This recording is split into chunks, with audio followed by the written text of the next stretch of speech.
Buenas tardes. Bienvenidos al ciclo de actividades por videoconferencia que brinda el Colegio Público de Abogados de la Capital Federal. Hoy, como actividad organizada por el Instituto de Derecho Tributario que dirige el doctor Jorge Haddad, contamos con los doctores Susana Corinti y Daniel Barbato, que nos hablarán en el módulo 2 de actualización de jurisprudencia tributaria. Les recomendamos que mantengan los micrófonos en silencio para evitar interferir en la locución de los expositores y de surgir alguna pregunta, la realicen vía chat. Ahora sí, le damos la palabra a los doctores. Bienvenidos. Bueno, arranco, buenas tardes. En nombre de Susana y mío, les agradecemos la participación en esta reunión por Zoom. Ojalá que en algún momento vuelvan las reuniones presenciales para que podamos otra vez tener un trato mucho más cercano. En realidad, la reunión de hoy no tiene una cantidad importante de fallos, pero son 4 que vamos a comentar. Pero esos 4 fallos revisten importancia como consecuencia del dictado y la función que ha cumplido en este momento algunos tribunales, en particular la Corte Suprema de Justicia durante el último bimestre.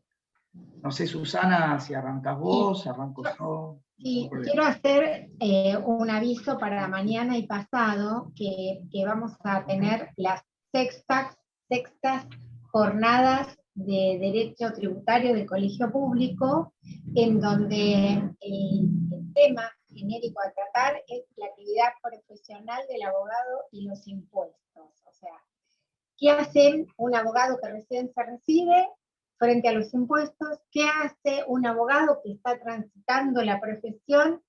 Si sale del monotributo, si entra en qué nuevo tributo.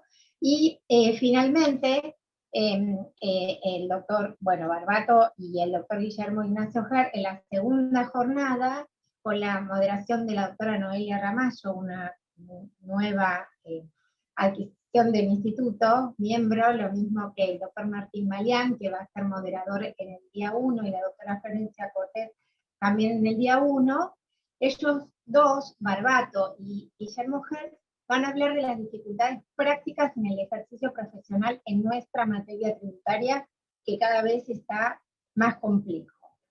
Pero bueno, justamente para revertir esta complejidad cotidiana, la idea es juntarnos acá en estos espacios para poder encontrar soluciones prácticas y ejercer el derecho, ¿no? Que para eso estamos. Bueno, si te parece, Dani, empiezo yo con un fallo que en realidad no es de corte, es el único que no es de corte, es de la Cámara Federal de Tucumán. Es un fallo del 5 de noviembre del 2021. Los 4 fallos que comentamos hoy los vamos a hacer que lleguen a todos los asistentes, a quienes, como dijo Dani, les agradecemos por estar realmente, y por eso tratamos de buscar jurisprudencia mínimamente divertida, ¿no? Divertida en el sentido práctico de la materia. Bueno, en este caso particular, la causa es AFIP-DGI contra Guevara Héctor Miguel sobre ejecución fiscal. Ustedes saben que las particularidades que tienen las ejecuciones fiscales, en donde la AFIP es la parte actora, es que son juicios rápidos, igual que cualquier juicio ejecutivo, tienen solamente 4 excepciones posibles, y aplica estrictamente la ley 11.683. Y en este contexto de marco restringido normativo, esta ley 11.683 establece un obstáculo para el contribuyente, que es la inapelabilidad de las sentencias de ejecución fiscal. ¿Esto qué significa? Que si tenemos una sentencia de ejecución fiscal en contra del contribuyente, la única vía posible es el recurso extraordinario. Ahora bien, ¿por qué trajimos este fallo? Porque en este fallo interviene la Cámara Federal de Tucumán porque no era una sentencia de ejecución, sino que en este caso particular, la AFIP había estado durante 3 años sin impulsar la ejecución fiscal. O sea, hubo un acto judicial del 17 de noviembre del 2016 y recién la AFIP impulsó el procedimiento el 1 de noviembre del 2019. O sea, pasaron 3 años sin impulso procesal y el contribuyente planteó en ese momento la caducidad de instancia. Entonces, esta caducidad de instancia, fíjense, en una ejecución común son 3 meses, la AFIP dejó pasar 3 años. Pero ¿qué pasó en el medio entre estas desigualdades que tenemos frente a los fiscos? Sale la ley 27430, 27430, el 29 de diciembre del 2017, en donde nuestros legisladores no tuvieron una mejor idea que darle una mayor prerrogativa al fisco. ¿Y cuál es esa mayor prerrogativa al fisco? Que la caducidad de instancia para la AFIP no es automática. ¿Qué significa esto? Les voy a leer específicamente la reforma al artículo 92 de la ley 11.683. Dice así: cualquiera sea el tiempo transcurrido en la ejecución, no procederá la declaración de caducidad de la instancia sin previa intimación por cédula a la actora, o sea, a la AFIP, a fin de que manifieste sobre su interés en su prosecución. ¿Qué pasó? Introduce esta ley, esta novedad, y la AFIP aprovecha de esta situación para invocar que la caducidad de instancia opuesta por el contribuyente no le es oponible. Entonces, plantea la inconstitucionalidad, digamos, de esta norma, y en primera instancia admiten el planteo de caducidad de instancia y apela, y allí es donde se plantea la cuestión. ¿Qué dice la Cámara Federal de Tucumán? Lo que dice, vamos a decir primero qué es lo que dice la AFIP, ¿no? La AFIP se agravia de esta caducidad planteada porque dice que la ley 27430 obliga al contribuyente, en realidad al juez, digamos, a que se lo intime para que diga la AFIP si tiene interés o no en la prosecución de este juicio. Y por eso dice que el juez de primera instancia, en este caso intervino el Juzgado Federal 2, había dicho que no tendría por qué haber decretado la caducidad de instancia y no le correspondía ejercer un control de constitucionalidad en el caso de autos. Y declara la caducidad de instancia, como ya vimos, el juez de primera instancia, y a su vez declara la inconstitucionalidad de oficio de este párrafo. O sea, tenemos la caducidad de instancia declarada y la inconstitucionalidad de esta norma. ¿Por qué? Porque dice que esta paralización del proceso unilateral por el fisco realmente viola el principio de igualdad ante la ley. Quiere decir que la AFIP está en muchas mejores condiciones procesales, porque entonces los juicios pueden durar 3, 4, 5 años total. Primero necesitan que a la AFIP le pregunten y después de eso tiene que manifestar su interés o no en seguir el juicio. Y acá es muy importante lo que dijo la Cámara Federal de Tucumán, porque dijo lo siguiente: en el caso de autos, surge que la paralización del proceso durante 3 años obedeció al cumplimiento tardío por el propio ejecutante porque no había notificado lo que el juzgado había ordenado. Y recuerda que el Instituto de Caducidad de Instancia tiene 2 elementos. El elemento subjetivo, que es el abandono, o sea, se presume que alguien abandona la instancia si durante 3 años no impulsa nada más ni nada menos que un proceso ejecutivo. No estamos hablando de un proceso ordinario en donde a lo mejor hay que reiterar prueba, pero de todas maneras ustedes saben que el impulso procesal es, digamos, es la carga de la parte. Y dice incluso que esta caducidad encuentra su fundamento, como dice Lino Palacio, en la necesidad de evitar la duración indeterminada del proceso. Recuerda más precedentes de la Corte, les digo que el fallo es riquísimo en precedentes de la Corte en materia de caducidad de instancia, porque dice que la aprehensión de instancia debe responder a las particularidades del caso, por lo que para que ello proceda, debe quedar evidenciado un abandono voluntario del trámite procesal durante el lapso de tiempo que marca la ley. Reconoce el carácter restrictivo y dice que acá no queda ninguna duda que 3 años en un juicio de estas características es un montón. Entonces, estos 3 años entre el plazo que les dije, noviembre de 2016 a noviembre de 2019, evidencia que no hay una actitud, o sea, digamos, no hay una intención real del fisco de activar la ejecución fiscal. Y es más, dice que si bien la ejecución fiscal en esta materia tiene su marco normativo propio, también remite a la aplicación supletoria del Código Procesal Civil y Comercial de la Nación. Y concluye que si aplicamos que la ejecución fiscal es considerada un juicio ejecutivo a todos sus efectos,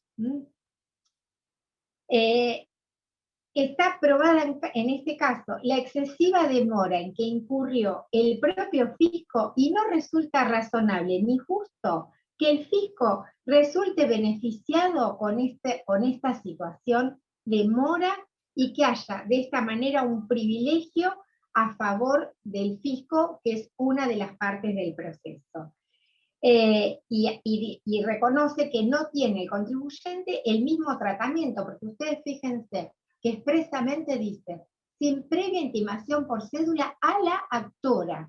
Quiere decir que ni siquiera el legislador tuvo la prolijidad de decir a las partes, o sea, que ha establecido el legislador una evidente, digamos, desigualdad a favor de la FIP.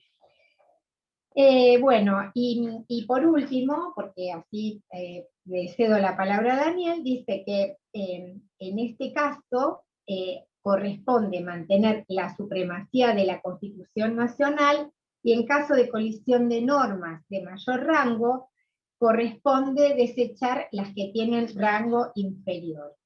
Y reitera que este derecho constitucional al debido proceso que surge del artículo 18 de la Constitución Nacional es el único medio que tienen los contribuyentes para hacer valer sus derechos, con lo cual reconoce que la aplicación al presente caso, permitiendo que el fisco se sustraiga del cumplimiento de las normas generales del proceso ejecutivo, viola la garantía constitucional del debido proceso legal.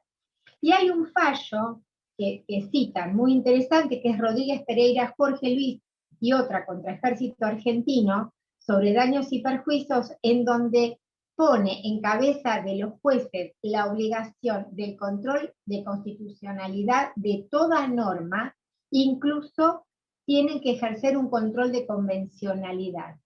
Bueno, por supuesto, CONFIR declara la inconstitucionalidad del artículo 92 en cuanto habla de este beneficio a favor de la FIP, no hace lugar al recurso de apelación y confirma la sentencia. Les cuento que hoy entré a ver y todavía no transcurrió el plazo de los 10 días del recurso extraordinario, así que vamos a ver cómo sigue la historia de la causa de Guevara Héctor Miguel. Bueno, te cedo la palabra a vos. Está presente el doctor Haddad, que se incorporó en la mitad del fallo, pero no quise cortarlo, así seguimos el hilo. Y bueno, Daniel, te cedo la palabra. Bueno, gracias, Susi. En realidad, el fallo me parece auspicioso. En cierta manera, resalta el principio de igualdad de armas entre los dos litigantes. Ya hubo algunos casos también.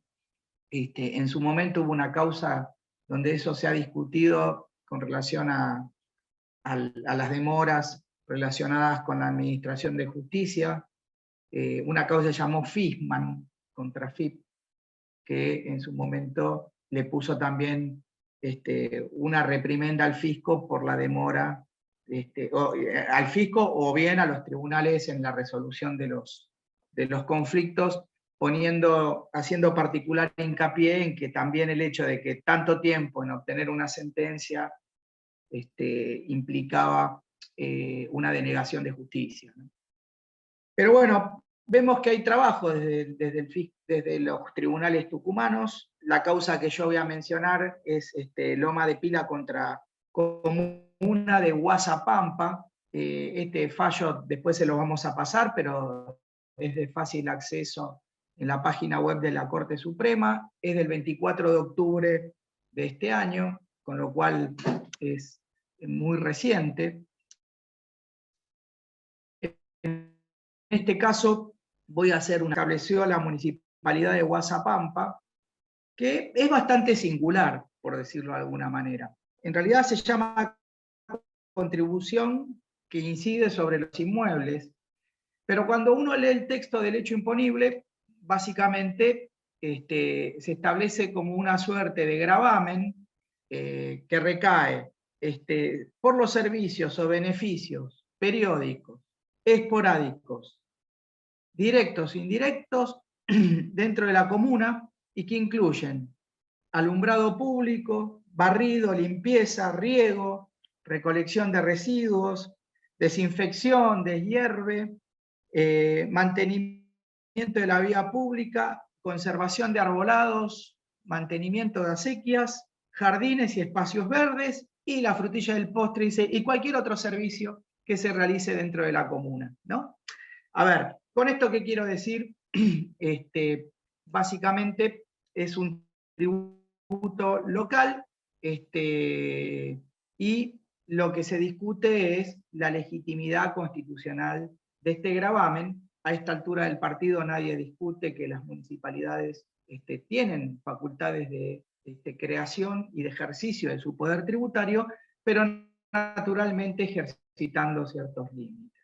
En este caso, se trató de lo siguiente: frente a este gravamen tan amplio, o por decirlo de alguna manera, esta suerte de melange tributario, el contribuyente Loma de Pila planteó una acción de inconstitucionalidad, sosteniendo de que en realidad era una tasa y que como tal, así como estaba redactado este tributo,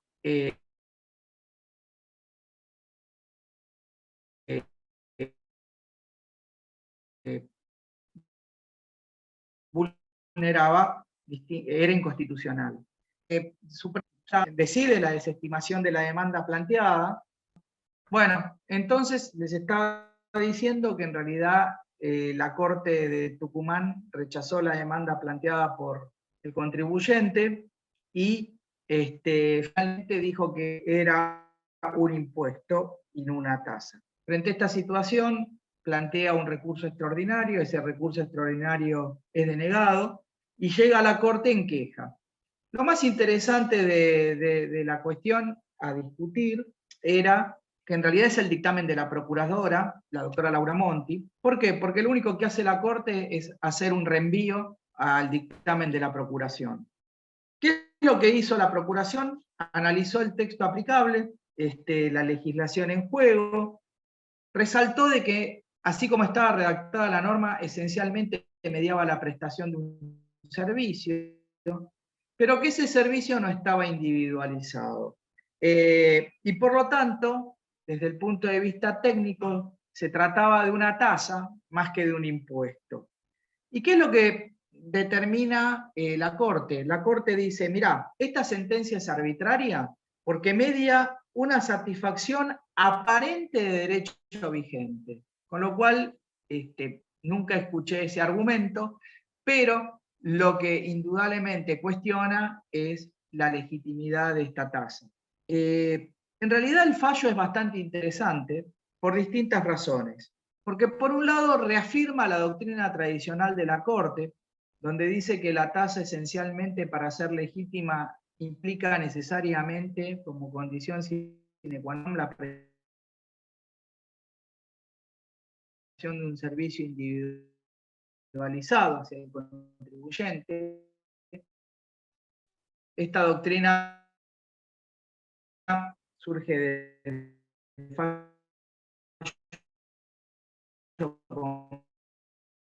química en materia de tasas y de Municipalidad de Quilmes. Esto fue en agosto de este año, pero lo concreto es que un poco la intención que tiene este fallo es disipar las dudas derivadas de esta inquietud. O sea, hasta acá vimos que hace mención a un montón de prestaciones. ¿Y esto puede llegar a implicar en el alumbrado, barrido y limpieza que cobra la Ciudad de Buenos Aires? Bueno, nada, esta última interrogante simplemente es una inquietud intelectual personal, pero un poco la idea es que es un fallo interesante. ¿Por qué? Porque retoma la doctrina tradicional y se aparta un poco y clarifica un poco la situación relativa a lo que planteó en la causa ESO contra Municipalidad de Quilmes. Este fallo después se lo paso, es un fallo cortito, no, pero bueno, en este caso la procuradora en 3 párrafos, si se quiere, vuelve a la doctrina correcta, por decirlo de alguna manera. Sí, coincido con vos que vuelve a la doctrina correcta, pero bueno, vamos a ver cómo que la Corte va y viene, ¿no? Bueno, correcta o no, pero sí, coincido totalmente con vos, Daniel, y queda planteado el interrogante para otros municipios, ¿no? Para la ciudad autónoma. Sí. Bueno, la otra causa que vamos a charlar es de corte, ¿sí? Es del 21 de octubre del 2021, y es un recurso de queja, recurso de hecho deducido por la actora, en la causa AFIP contra Matt Kur, Patricia Liliana, sobre ejecución fiscal. Volvemos al tema de ejecución fiscal, y esta causa llega a la Corte a través de un recurso de queja, porque había sido denegado el recurso extraordinario por el Juzgado Federal número 2 de San Juan. ¿Qué había pasado acá? La contribuyente Matt Kur había tenido una determinación de oficio en el impuesto a las ganancias, periodos fiscales, escuchen, 98, 99 y 2001. 98, 99 y 2001. Impuestos sobre bienes personales, 98, 99, 2000 y 2001. Y por el IVA, enero a noviembre de 2001 y julio a septiembre de 2002. O sea, estamos hablando de la prehistoria, por así decirlo. Bueno, ¿qué hace la contribuyente cuando la AFIP inicia esta ejecución fiscal? Opone la excepción de prescripción, obviamente. Pero, ¿qué pasa? El Juzgado Federal de San Juan admite la excepción de prescripción y declara la inconstitucionalidad de un decreto, del decreto 1299 del 98, porque este decreto incorpora en el decreto reglamentario de la 11683, el decreto 1397/79, una facultad a favor de la AFIP, estamos siempre con estas facultades legales, que significa que todo contribuyente que no presentó declaración jurada anual durante 3 años, durante 3 periodos fiscales anuales, o todo contribuyente que no haya presentado declaraciones juradas mensuales durante 36 periodos fiscales mensuales, la AFIP dispone la baja de oficio. Vieron que esto que a veces es muy salvador en un punto, porque decimos, bueno, ya está, la AFIP no va a venir. No, la AFIP no solo va a venir, sino que te va a reclamar 10 años de prescripción.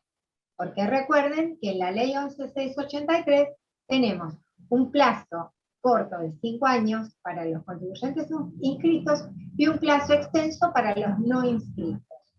Entonces, la AFIP, fundada en este concepto de este contribuyente no presentó declaración jurada, por lo tanto aplico la 11683, el inciso que se refiere a los contribuyentes no inscritos, reclama todo esto para atrás. ¿Y qué dice la Corte? Aquí recuerden que llega por recurso extraordinario, ¿sí? Porque el artículo 92 habla de la inapelabilidad de la sentencia, y la Corte empieza a analizar, porque tengan en cuenta que esto llega por una queja interpuesta por la AFIP a partir de que el juzgado de San Juan admitió la prescripción opuesta por el contribuyente. La sentencia fue dictada por el Superior Tribunal de la causa.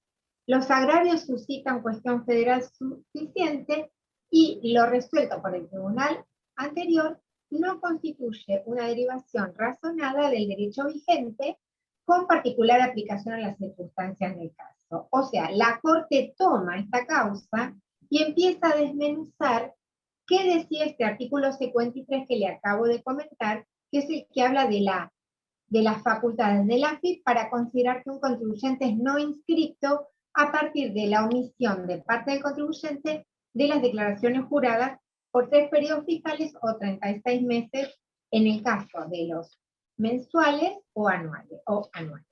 Bueno, para empezar a despejar cuestiones, la Corte dice, no hay duda que la AFIP le dio la baja de oficio al contribuyente. No hay duda. ¿A partir de cuándo?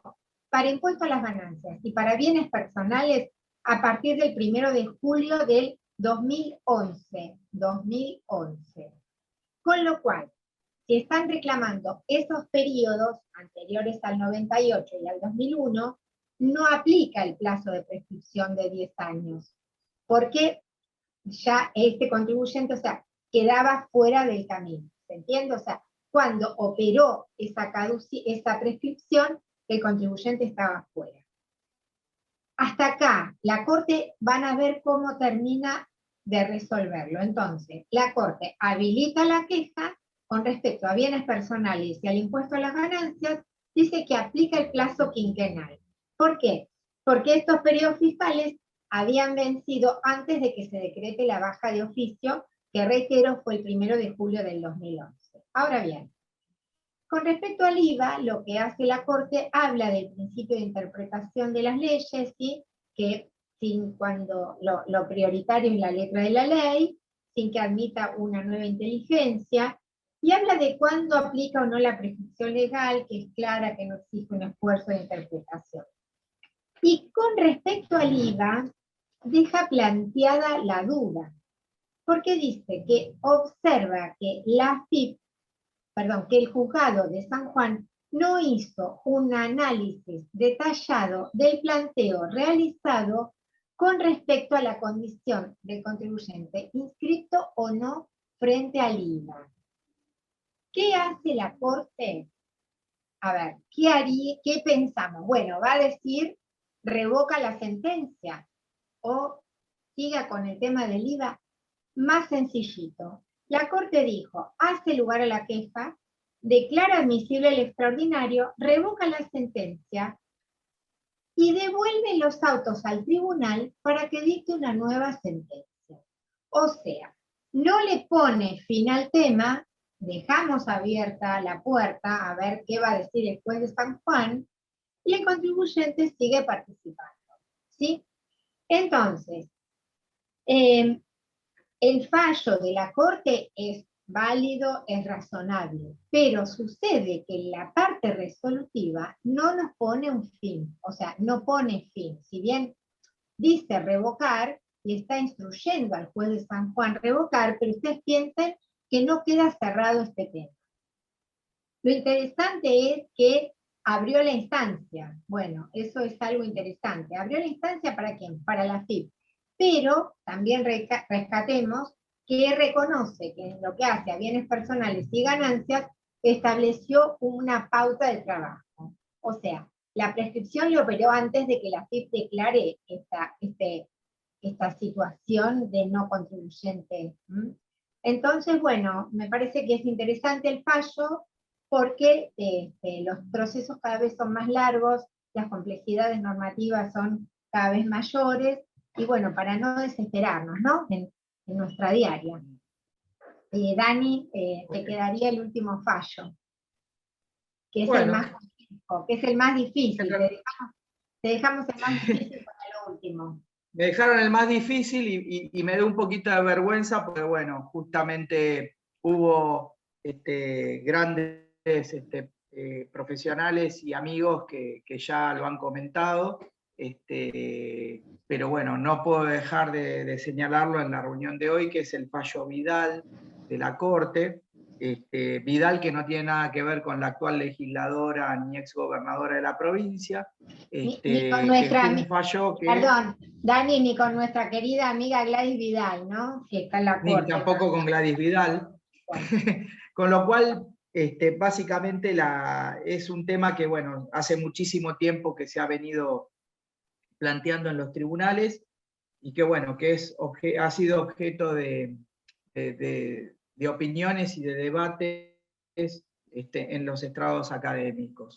Bueno, la situación es así. Vidal y Francisco Susmel fueron sobreseídos por la Cámara en lo penal económico, por unos ajustes o por una denuncia y una posterior denuncia de evasión que hizo la AFIP por ganancias y por IVA del año 2011. Esa causa recala en la Sala 3 de la Cámara Federal de Casación Penal, y la Cámara Federal de Casación Penal revoca ese fallo y llega finalmente a la Corte. ¿Cuál es el eje del conflicto? Bueno, algo que lo vamos a explicar de manera muy sencilla. La ley 27430 de diciembre del 2017 elevó la condición objetiva de punibilidad, que anteriormente era de 400, pasó a ser 1,5 millones. ¿Y qué fue lo que sucedió en esa circunstancia? Todos los contribuyentes denunciaron como hecho nuevo la aplicación del principio de la ley penal más benigna, de reconocimiento en el artículo 2 del Código Penal.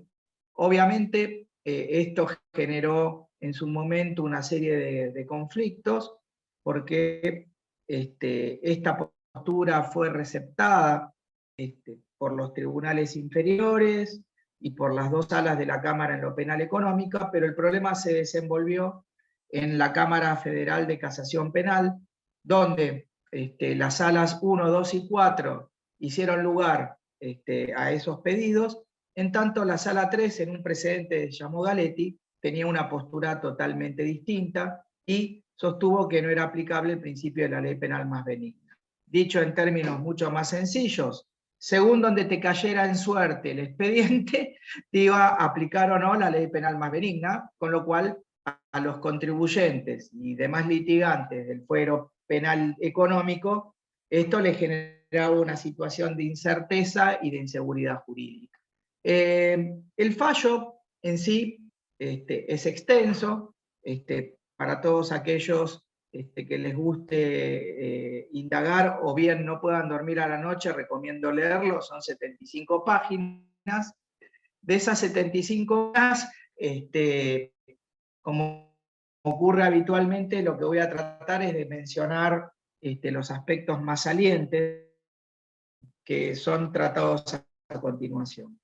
La primera cuestión que les puedo decir es que la Corte, en el considerando 3, aborda un tema que me pareció interesante. Con la ley 27430, que modificó distintos tributos dentro del sistema tributario nacional, derogó el régimen anterior de la ley 24769.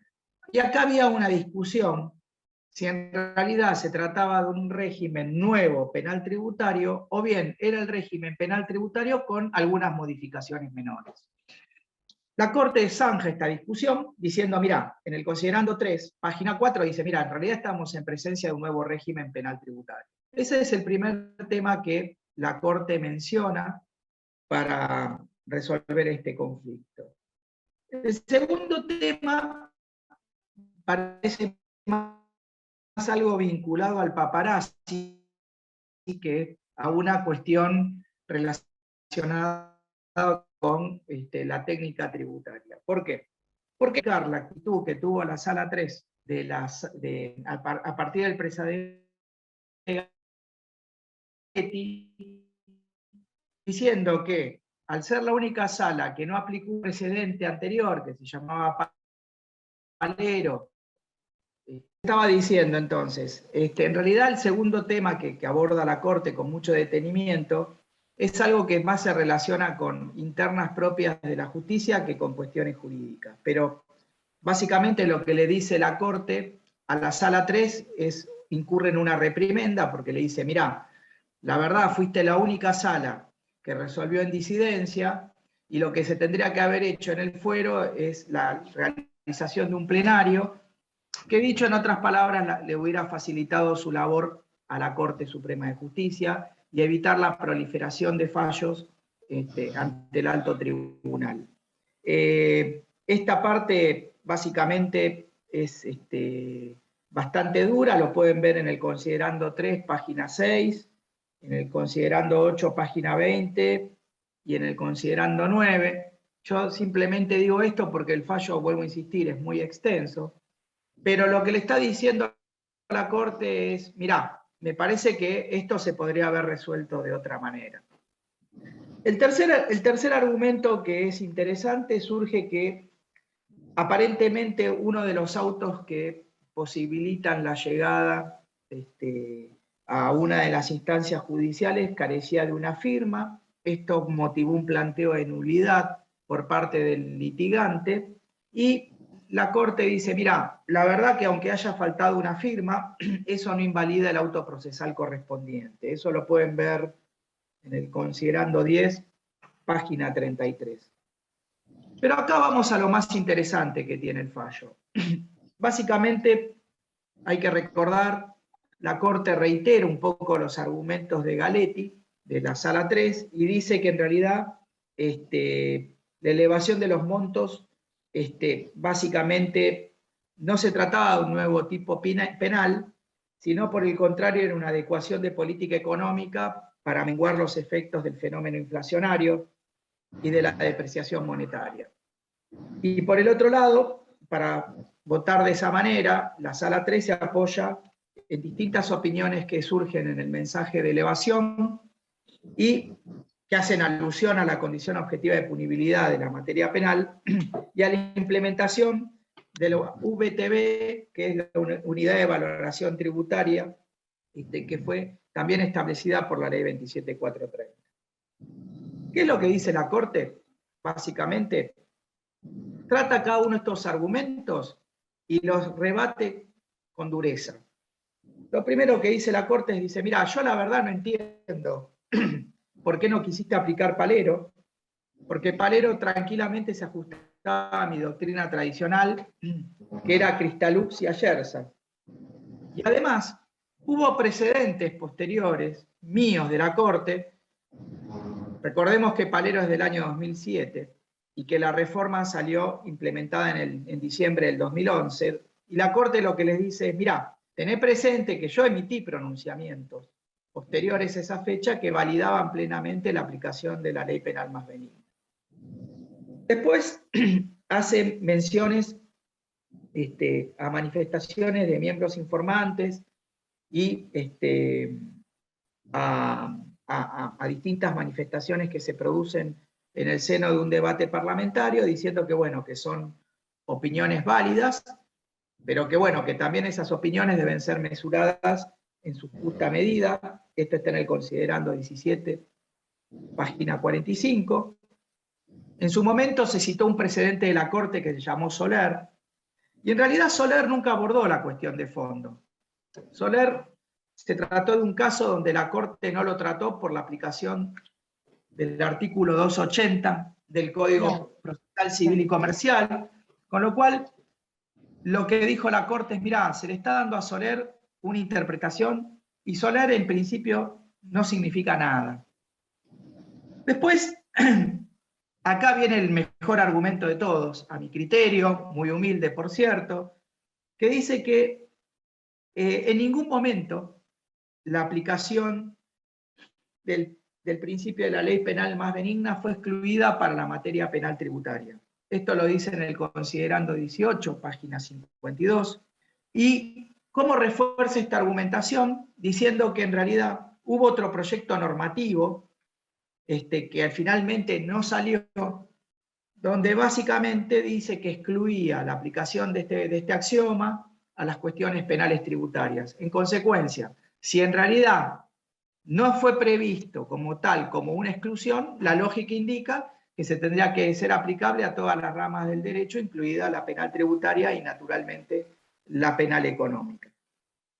En otras palabras, también hace mención a otra cuestión que me pareció interesante. Dicen, muchachos, no nos olvidemos que al momento de la creación de la ley 26.735, el fallo Palero ya existía, que era del año 2007.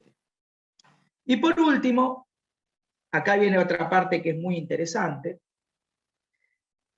Empieza a emitir consideraciones relativas a la VTB, que es la Unidad de Valoración Tributaria, y donde la Corte dice, mirá, en realidad esto no puede asimilarse a un reproche de evasión, esto lo dice en el considerando 19, página 58, y por último dice que la actualización no es aplicable a la ley penal tributaria, porque de lo contrario se viola el principio de legalidad. Esto está en el considerando 21 de la página 65. Esto lo agrego yo, no lo dice la Corte, pero si vamos a permitir la actualización de los montos de la ley penal tributaria, también debería ser justo que los contribuyentes puedan computar el ajuste por inflación en materia impositiva en el impuesto a las ganancias. O sea, o vamos para un lado o vamos para el otro. ¿Se le aplica a todos o no se le aplica a ninguno? Con esto, simplemente es una síntesis muy apretada de lo que dice el fallo. Estas son las connotaciones más genéricas, pero ¿qué es lo que termina decidiendo la Corte? Decide la aplicación del principio de la ley penal más benigna. ¿Cuáles fueron las consecuencias? Bueno, al día siguiente, la FIP dicta una instrucción, que es la 2 del 21, donde dice que todas las causas penales tributarias por aplicación de este fallo vital deben ser dejadas sin efectos, ¿no?, como consecuencia del principio de la aplicación de la ley penal más benigna. Y en segundo lugar, la Procuración General de la Nación, acá es también bastante curioso porque uno de los dictaminantes es el doctor Casal, que a lo largo de su historia ha exhibido una conducta zigzagueante con relación a la aplicación de este principio, también decide firmar esta opinión diciendo que rige plenamente la ley penal más benigna. ¿Cuáles serían las consecuencias? Esto ya es una opinión personal. Indudablemente se va a quedar sin trabajo, por lo menos en materia penal tributaria, el fuero penal económico, porque hay un montón de causas relacionadas con importes que oscilan entre los 400.000 pesos a 1,5 millones, ¿no? Y en segundo lugar, y esto también es una opinión personal, es quizás momento de replantearse si la ley penal tributaria, así como está diseñada, y me da vergüenza decirlo delante de Jorge, quien conoce mucho más que yo a la ley, es hasta qué punto vamos a tener una condición objetiva de punibilidad en un país que tiene unos índices de inflación enormes y donde cada 2 por 3 nos vamos a ver obligados a modificar la condición objetiva. O sea, en su momento, esta condición objetiva eran 100.000 pesos dólares, después pasó a ser 400.000 pesos, que según el dólar oficial de ese momento equivalían a 93.000, y hoy estamos en 1,5 millones, y no nos engañemos, 1,5 millones a 100 pesos nos llega a 15.000 dólares. Con lo cual, indudablemente, se impone una modificación a la ley penal tributaria, y en este caso va a pasar lo mismo. ¿Por qué? Porque si vamos a aplicar ahora el criterio que surge de Palero y que surge del fallo vital, lo más probable es que un montón de causas que haya iniciado la FIP se le apliquen la ley penal más benigna en esta situación. Entonces, con lo cual, acá me parece que hay que hacer un análisis un poco más profundo, ¿no?, con relación a este tema, pero bueno, más allá de todo, creo que el fallo Vidal fue clarificador, resolvió un montón de discusiones que tenían en vilo a la comunidad de negocios, porque según en qué sala vos te caía este conflicto, tenías o corrías una suerte distinta. Y bueno, seguramente, esta ya es una opinión personal, no creo que esto lo modifique este gobierno, seguramente será materia de debate para las próximas autoridades. pero indudablemente no hay que olvidarse que el propósito que perseguía la ley penal tributaria era la persecución de los grandes fraudes impositivos, inspirado en la causa Conner Salgado, y la verdad, en este momento, con $1,5 millones a un reclamo que equivale a $15.000, claramente ese propósito no se consigue. Bueno, justamente, simplemente con esto termino. Después les pasaremos los fallos, pero bueno, espero que estos temas que hemos tratado hoy sean de vuestro interés. Sí, las preguntas que quieran hacer, mientras van pensando las preguntas, vuelvo a hacer la publicidad de las jornadas. Ahora que está el jefe Jorge Haddad, ya las anuncié al principio, pero para los que por ahí ingresaron un poquito más tarde, vamos a estar con moderadores, miembros recién ingresados, la doctora Noelia Ramallo, el doctor Balián, la doctora Florencia Cortés. Así que bueno, ahí tenemos una pregunta del doctor Melazo. Si no cree que el problema, Dani, no sé si lee del chat, del grupo. Sí. ¿No cree que el problema no es la aplicación o no de ley penal más benigna, sino de cuantía monetaria? Por supuesto, doctor. El problema que tenemos es que en realidad ninguna norma está pensada para un país que tiene, para ser generosos, un 40% de inflación anual. Quizás la solución pasaría por otro lado, establecer alguna base de medición distinta, qué sé yo. ¿Cuánto podría ser, no sé, debería equivaler a no sé cuántos litros de gasoil, cuántos kilos de oro, bueno, en fin, qué sé yo. Pero bueno, indudablemente considero que en este caso la cuestión inflacionaria, y si se quiere, la cuestión monetaria también tiene implicancia en este tipo de situaciones. Sí, sí, ahí también hay agregados. Sí, es todo muy movido. Acá el doctor Haddad, no sé si le quieren dar la gente de sistemas, los organizadores le quieren dar al doctor Haddad la palabra, si lo expresás, Jorge, lo que pusiste en el chat. Sí. A ver, ahí tenés el micrófono. Sí, ¿qué tal? Hola, ¿me escuchan? Sí, sí. Sí, perfectamente. ¿Qué tal? Buenas tardes a todos, gracias, Susana. Sí, lo que decía era que la ley 27430 para unidad de valor tributario hace una diferenciación, actualiza todos los montos de impuestos y de la 11683 anualmente. En cambio, en un artículo posterior, a los fines de la aplicación de actualización de los montos en la ley penal tributaria, se deben actualizar al día de la comisión del delito. Así lo dice la ley, la forma de actualización que hace una diferencia importante, porque el resto es anual. No es, pero de todas maneras no se ha actualizado nunca. Incluye también la actualización del monto de 1.500 pesos para diferenciar a aquellos alquileres que no sean de vivienda, por lo cual arriba de 1.500 pesos se aplica IVA, van con IVA, que es del 97 esa norma. Estamos en el 2011 y nunca la modificaron. Entonces, creo que blanquear y sincerar la realidad no le gusta a nadie por un problema de recaudación, porque la realidad es esa. Es un problema, como vos decías, Daniel, del ajuste por inflación. Debería actuar con una inflación como la que hay en 2 años, casi un 100%, es difícil que sea creíble un balance que no tiene ajuste por inflación. Eso quería mencionar nada más. Gracias y lo felicito, como siempre. Bueno, ¿alguna pregunta más?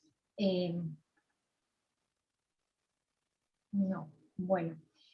Vuelvo a decirle algo que ya dijimos, vamos a estar mandando los fallos para que los tengan, si bien son de acceso a través de la Corte, pero ya los tienen directos porque ya los buscamos. Y bueno, y cualquier duda a disposición. Y vuelvo a insistir, mañana son las jornadas y pasado también, así que los esperamos, quedan invitados. Bueno, gracias por estar. Bueno, muchas gracias a todos por estar.